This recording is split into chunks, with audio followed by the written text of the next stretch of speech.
nos llega una inmensa información a través de todos los medios de comunicación, en papel, en prensa, digitales.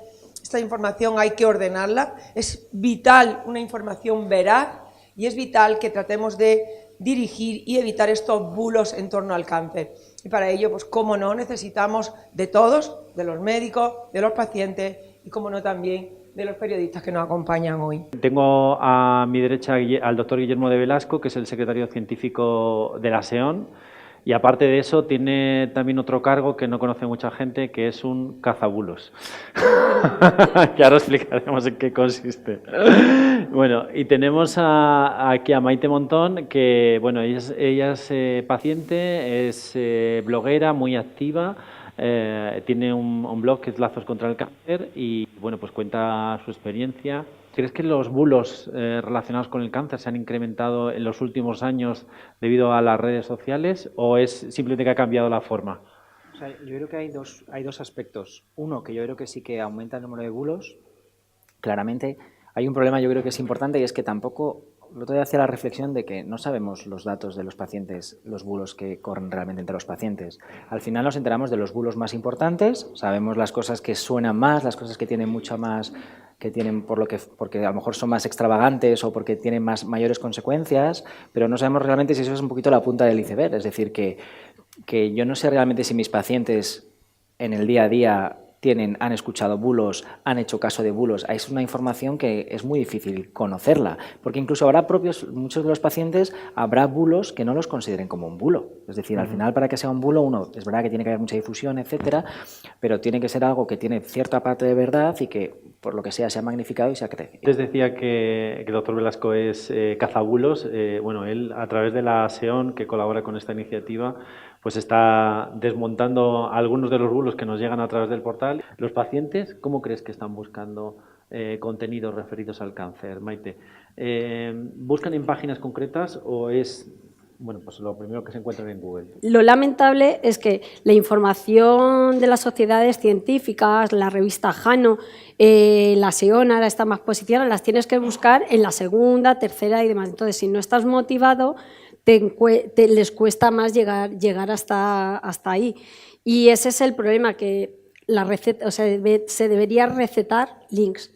Cuando viene un paciente con una incertidumbre, pues lo mejor es que el médico diga, pues mira, busca directamente en estas webs.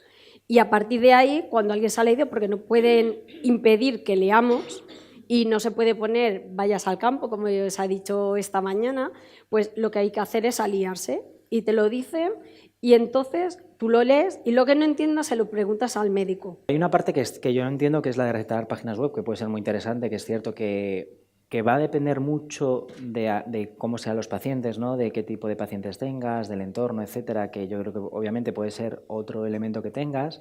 Pero yo creo que has dado una parte en el clavo, que es no solo los pacientes, realmente es una cosa más de la sociedad, porque muchas veces no es el paciente el que está buscando en la página web, muchas veces es el hijo, es el primo, el amigo, porque realmente es un poco complejo el tema de voy a recetar esta página web sí o no. Tú no eres consciente de cuál es el contenido de estas páginas web, ni la actualización, ni muchas veces tú eres tampoco consciente de qué páginas, de quién es el responsable de ese contenido, y al final incluso de los propios países la información que se dispone cambia, las aprobaciones de fármacos cambian, las cosas disponibles pueden cambiar. Pero sí que crees que podría ser interesante que hubiera pues un listado de páginas web acreditadas, desde que luego hayamos revisado pues psicólogos, periodistas. Claro, etcétera. o sea, desde luego lo ideal sería, que por eso decía yo, hacía la referencia del Macmillan.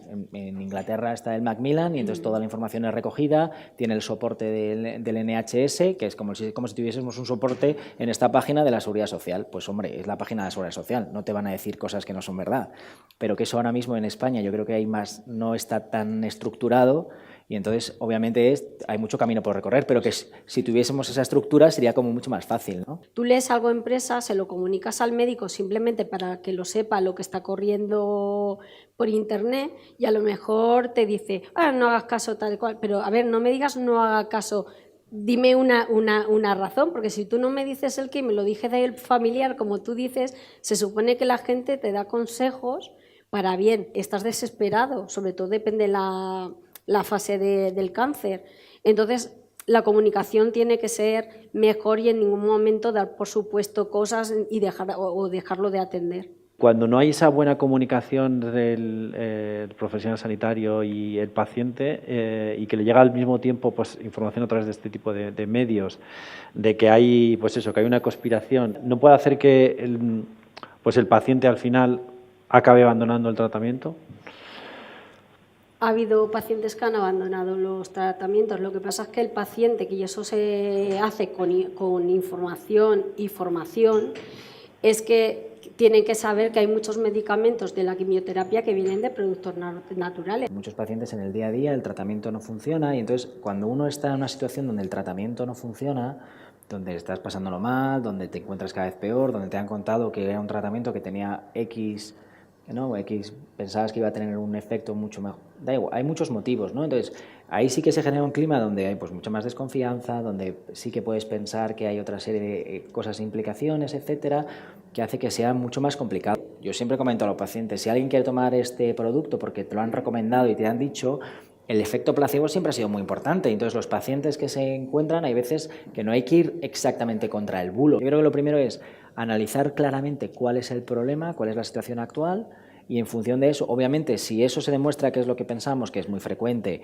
y que además tiene unas implicaciones muy importantes, es mucho más fácil, como de alguna manera, hacer una presión para que a nivel institucional pues haya unos fondos, unos recursos X que realmente pueda tomar al final decisiones que no son parches, porque ni siquiera podemos decir a partir de ahora vamos a jugar a que la SEOM esté siempre en primera cuando hay un bulo. Se puede intentar, pero al final es un parche porque no estás realmente no está realmente controlando el problema. Y luego a mí me gustaría hablar del tema de los famosos influencers o personajes famosos y tal, ¿no?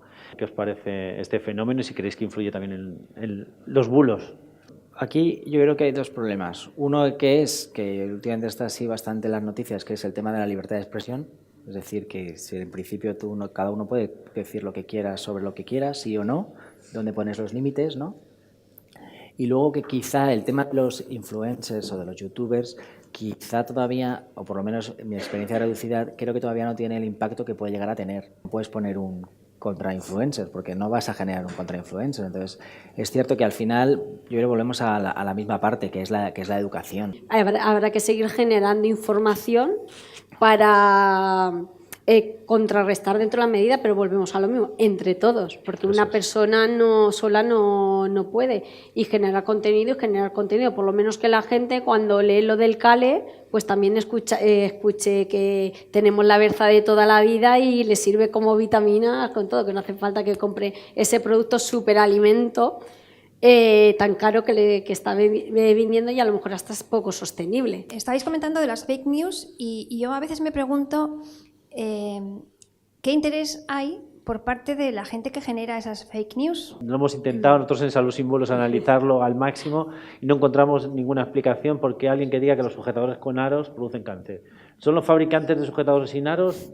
Poco probable. Sí, ya había sujetadores de aros sin aros y no se vendían, ¿eh?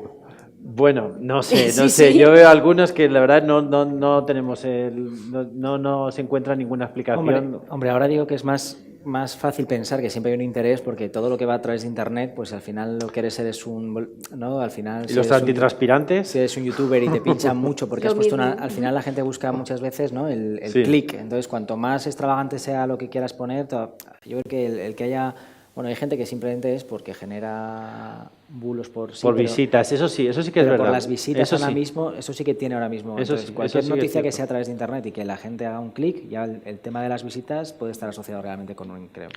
Y aquí reporta dinero. Sí, de hecho, nosotros justo tenemos una sección dentro de la web de Salud Sin Bulos que es detrás del titular y analizamos esto y lo hemos debatido muchas veces con periodistas. Titulares muy llamativos, sensacionalistas, aunque luego la información esté más o menos contrastada. ¿Por qué? Porque lo que se quiere es entrar, clicar y eso va a generar ingresos de web. Lo que sí que tiene que estar uno tranquilo es que cuando hay un fármaco que ha conseguido pasar todos estos pasos e incluso los fases 3, donde son incluso los objetivos principales de los estudios, se consensúan con las agencias regulatorias que están controlando que ese objetivo sea válido. Una vez que se ha pasado ese proceso y tienes el fármaco, de alguna manera es en lo que puedes confiar. Ahora, todo lo demás...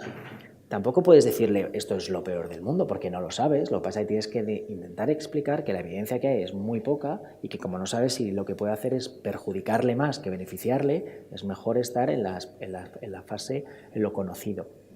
Y si no, para eso se hacen los ensayos clínicos. Yo siempre pienso que cuando alguien tiene algo súper bueno, buenísimo, y no lo ha demostrado en un ensayo, es verdad que todavía quedan la parte de los fármacos huérfanos, ¿no? Que los intenta rescatar fármacos que han podido ser útiles y que han quedado de alguna manera desde donde no se puede sacar beneficio y podrían ser beneficiosos para una cosa determinada, pero en general sí que se sabe, ¿no? que lo que tiene evidencia está allí por algo y lo que no ha demostrado evidencia claramente es porque probablemente no la tenga. Pues nada, pues muchísimas gracias. Nada. Y nada. Y os invitamos a uniros a los bulos, a ser un cazabulos como él.